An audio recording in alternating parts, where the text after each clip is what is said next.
Singer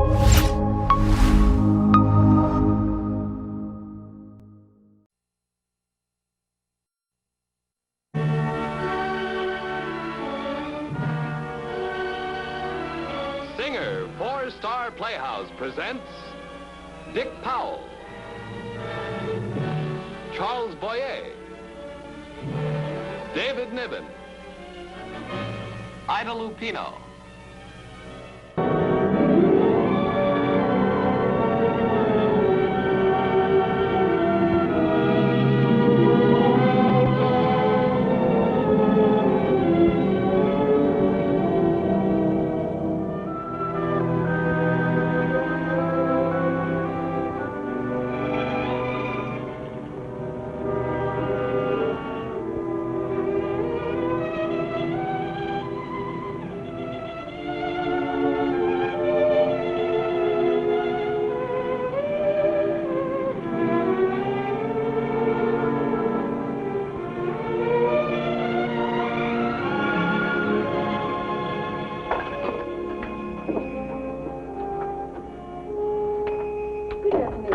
Good afternoon. Is there something I can do for you? Yes, please. I'd like a copy of Tennyson's The Lady of Shalott. Something quite nice. It's an anniversary present for my husband. I have just the thing for you. Good. Here it is. That's lovely. I'll take it. That will be $1, please. $1? That's certainly very reasonable. Yes, this particular edition sold for $7 before the crash. Before the crash? What crash?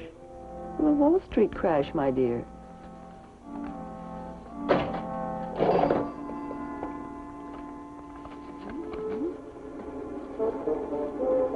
Is something wrong? Oh, no. No, but these bills are so large. This kind of money went out of circulation years ago. Shall I wrap the book as a gift? No, not as a gift, just anyway.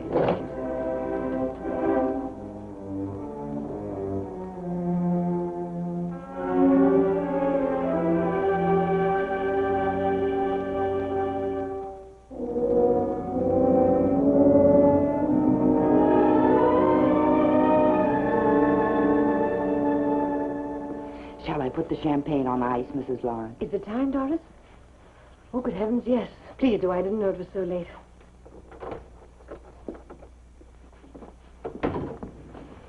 Good evening, Mr. Lawrence. Hello, Doris. Hi, darling. George. I've got some news for you. Wonderful. That'll make the evening perfect. I think Winston's going to sign. Good. It will be a celebration. You bet. A $20 million housing project? If everything goes off without a hitch, we'll be the most important architectural firm in the city. I'm happy. When will you know? Well, if my luck holds out, within the next 4 hours.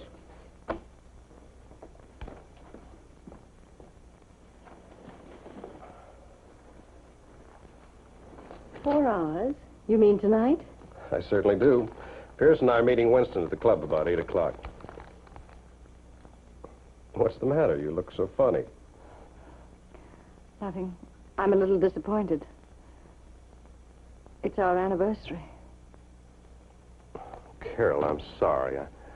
I completely forgot. Our 10th. 11th. I am sorry, Carol. I don't know what else to say. Look, I'll phone Pearson and put it off. No, George. That won't be necessary. Sure you won't be too upset? Quite sure. This is important to you? At this point, very important to me, Carol. Well, then. Business before anniversaries. Yeah. It's been a stiff climb. You know something? This time it looks like I really made it. Good. Well, I'll bet you got me something. Nothing important. Now I really feel like a heel. No, George, it's nothing. Okay. Let's have it.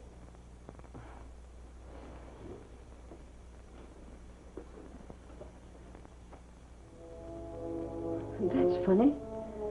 I put it here only a few moments ago. Doris. What was it? Vanishing elephant? A book. A small volume of poetry. Ma'am? Doris, did you take a book from here? Why, no, ma'am. I didn't see any book. Thank you. But I know I put it here. I moved this vase and I put it right here.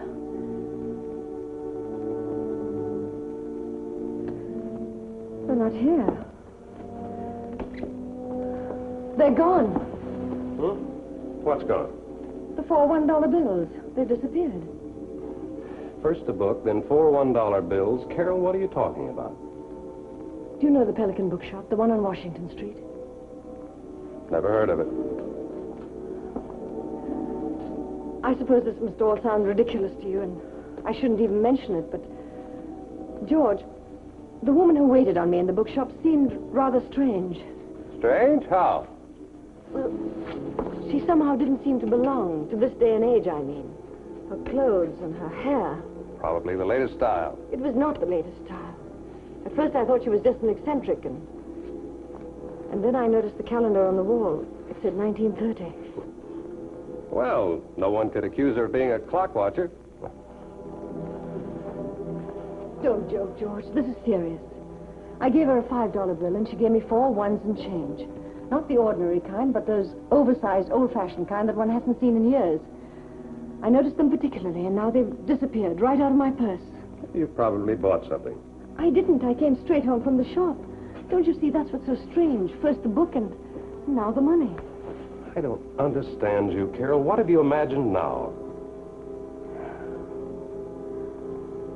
You're right. I must have spent the money. And as for the book, maybe I left it in the shop. I'll go by tomorrow and pick it up. Well, look, darling, I'm terribly sorry about the anniversary.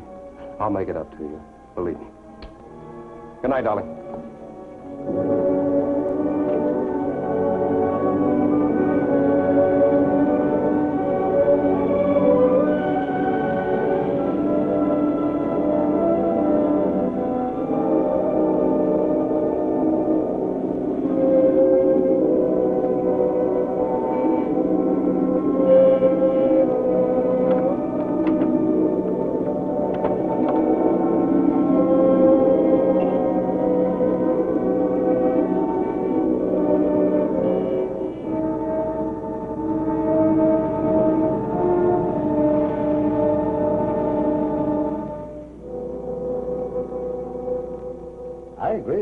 Peculiar experience, Mrs. Lawrence.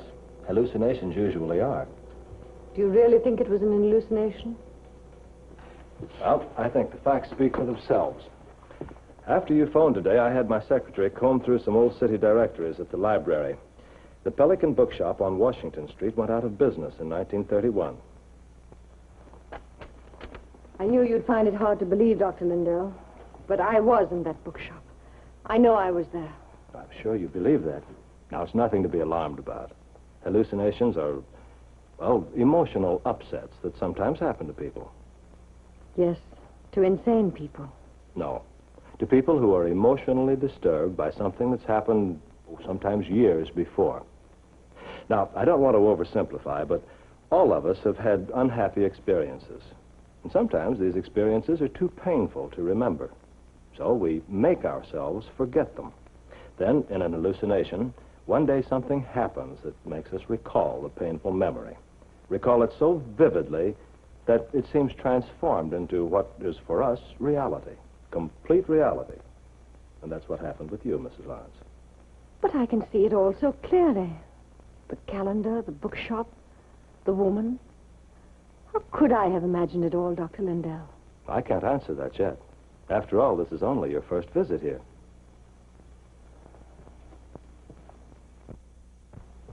I don't know why I came here, really, except that I had to talk to someone. It was silly of me to presume that you could give me a logical explanation for what happened. What do you suppose the painful memory is? The thing that triggered this whole experience? There's nothing hidden in my background that could explain what happened or why. Are you sure of that? Positive. I had a perfectly normal childhood. I had loads of friends, and my parents were devoted to me. What about your husband? My husband and I love each other. We're very happy. Do you have any children? We had one. He died. How does your husband feel about that? What do you mean? Or does he want children? Yes. Do you suppose he feels cheated? I won't listen to you anymore. Mrs. Lawrence, don't be angry. I'm trying to help you. What makes you so certain that you can? Someday you may find that your scientific terms won't solve the problems of the world, Dr. Lindell. But we're not concerned at the moment with problems of the world, are we, Mrs. Lawrence? Why don't you talk it over with your husband? Or better still, let me phone him. Are you afraid? Oh, of course not. Mrs. Lawrence. When do you want to come in again? I'm sorry. I know you want to help, but I'm afraid I'll have to find the answer somewhere else. You won't find the answer out there, Mrs. Lawrence. Goodbye, Dr. Lindell.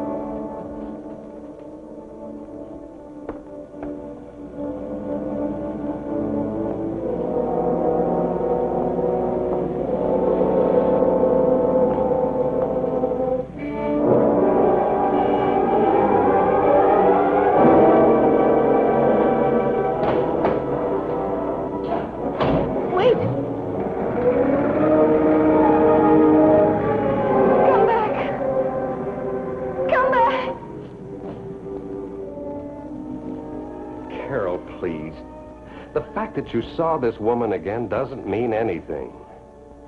Well, don't you see it? It was just another hallucination. She was real. I know it's hard for you to believe, but maybe I can prove it to you. Prove it? How? I phoned the cab company. I've asked them to check up with all their drivers. Maybe they can find the one who drove her away. I don't get it. If Lindell hadn't phoned me today, I'd never have known how serious this is. Why didn't you phone me, Carol? I did, twice, and you were out. Carol, I've made an appointment tomorrow for you to see Dr. Lindell. You think I'm losing my mind? I won't go back to see him. I can't. All right, then see someone else. But you've got to straighten yourself out. You're convinced I need straightening out? Darling, you're upset, you're ill. Upset, yes. Ill, I'm not so sure. Suppose the woman was not an hallucination. Carol.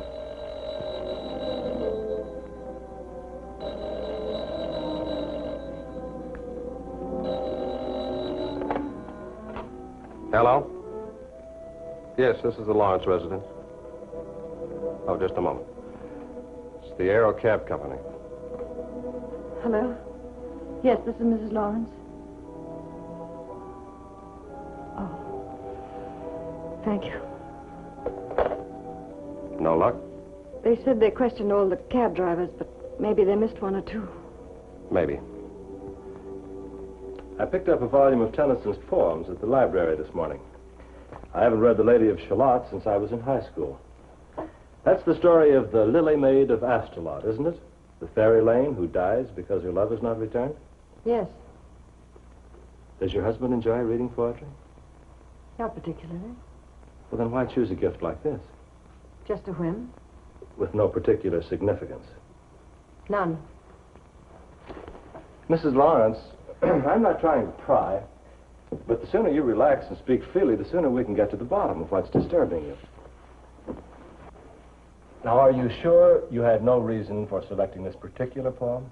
My father told me the story of Elaine when I was a child. He often told me stories from the classics, from Shakespeare, even the Bible. I expect your father gave you a lot of his time and affection, huh? Yes, he did. Does your husband remind you of him in any way? I've never made any comparisons. Tell me about your father. There's nothing to tell, really. He died when I was 10. Go ahead, just anything that comes into your mind. Well, he didn't care much for personal success or money. Not that he had any objection to either. But he was a philosopher. Go on. One day he suddenly became ill and went to the hospital. Mother took me to see him. I took him a gift, a very special one, a get-well gift. Somehow I believed that once I'd given it to him, everything would be all right. That the next day he would be home with us again. I've always remembered him like that, smiling. You see, it was the last time I saw him.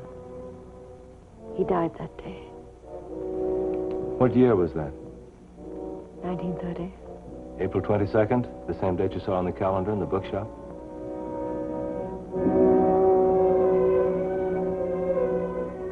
Yes. And this gift you took your father, was it by any chance one of Tennyson's poems? Maybe. I don't know. The Lady of Shalott? I don't remember. I don't remember! Don't remember at all? Does the poem remind you of your father, of his love, of the love you wanted from your husband? You'd like to believe that, wouldn't you? It would be the missing link. The final proof that what happened to me was an hallucination. It would solve everything. But it isn't the right answer, Dr. Lindell. For once, you don't have the right answer.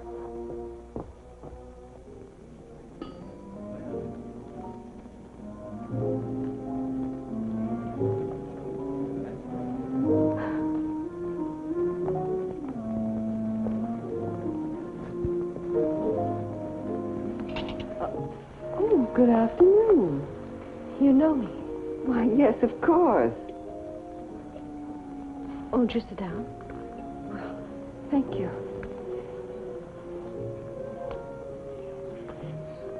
Forgive me for staring at you, but who are you? Why, I thought you recognized me. You came into my bookshop the other day and bought a volume of poetry. Tennyson's Lady of Shalott, I believe. Yes. Yes, I did. I knew I did. I've been waiting for you to come back. You've been waiting? You forgot the book. I've been waiting for you to come back for it. But I did come back, and the shop wasn't there. My dear, I don't know what you're talking about. I went back the next day, but there was nothing there. Just an empty shop. The shop had vanished. Oh, you poor dear. Hello, Janice. This is Mrs. Lawrence. May I speak to my husband, please? Just a moment. Doris, are you leaving? Why, it's Friday. I'm going to my sister's. Oh, yes. Yes, of course. Did you want something, Mrs. Lawrence? No, thank you, Doris. Carol? Hello? Hello, George. Listen to me. A fantastic thing has happened. I saw that woman again today. You what? Carol, now... I know what you're thinking, but you're wrong. I did see her, darling, and I spoke to her, and she knew me. Do you understand? She knew me. Oh, darling, you've got to believe me. She wanted to take me back to the shop to prove it was really there, but I was afraid, and... Carol, do me a favor. Would you lie down and get some rest? Now, I can't come home for dinner, but I'll get there as soon as I can. Oh, but George, you've got to come home. That woman is coming here. How could she? I've asked her to come. I want you to meet her. She's coming at 9 o'clock. George, you've got to come home. Carol, you must get hold of yourself. Now, I can't come home. I wish that I could, but this meeting at the club is vital. Now, do as I say. Lie down, get some rest, take it easy. Goodbye, darling. George! George!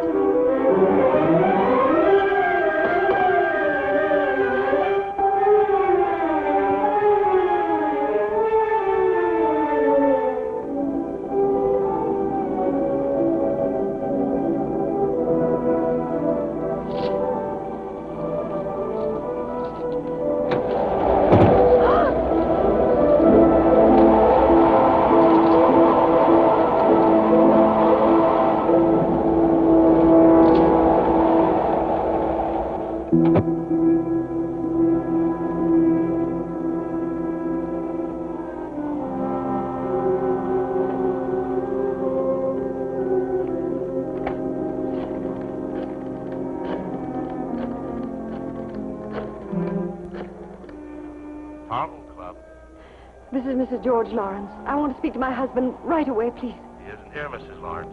He left about 20 minutes ago. Oh, but I've got to find him. Do you know where he is? It's urgent. No, ma'am. He didn't say.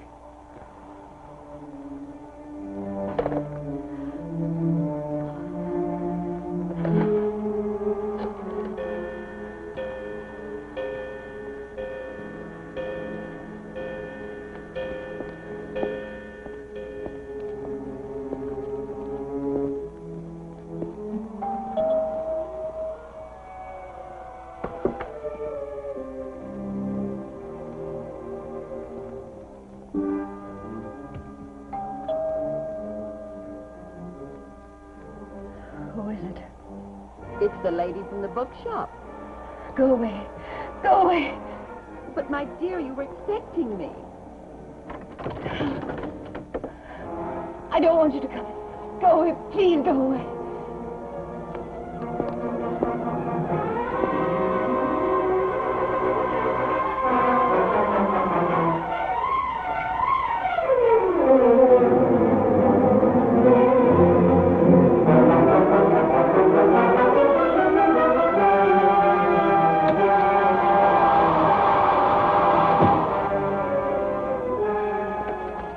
Forgive me for entering this way, dear, but I knew you needed me. Oh, you mustn't be frightened. Come, dear. Don't come near me. Don't come near me. Oh!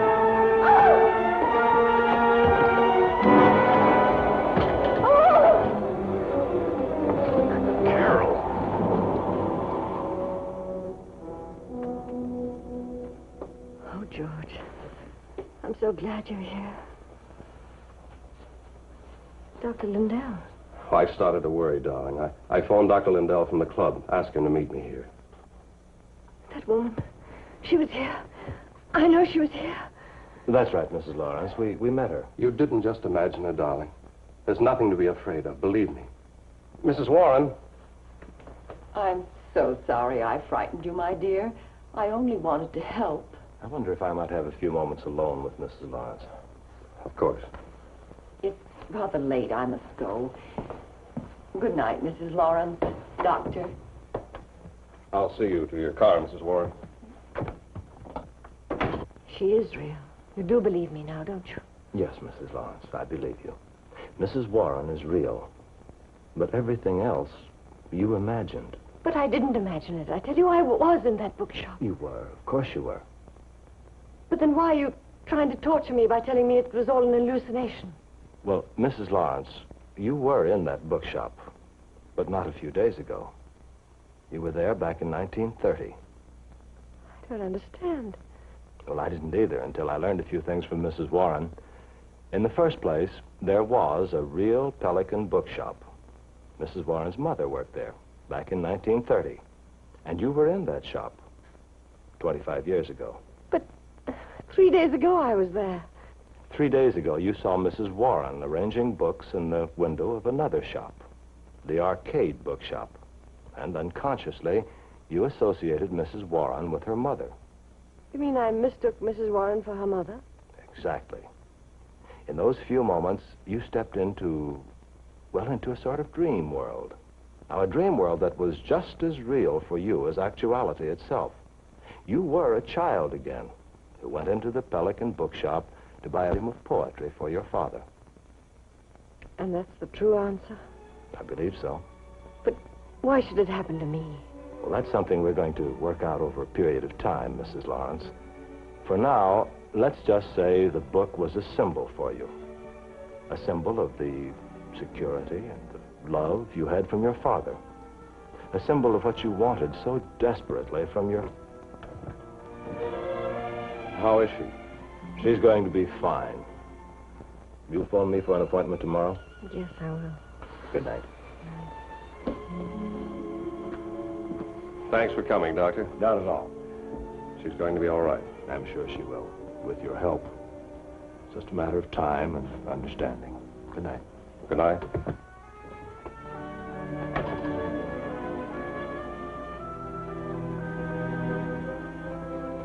Carol, I feel as if I'm to blame for everything. Oh, you mustn't even think such a thing. But I am to blame. I can tell you how and why, but well, I think we both know it. And I want us to go on from here. Carol, I want more than anything else in the world to make you happy. Believe me, I love you. I need you. Oh, George. I've wanted so much to hear you say that.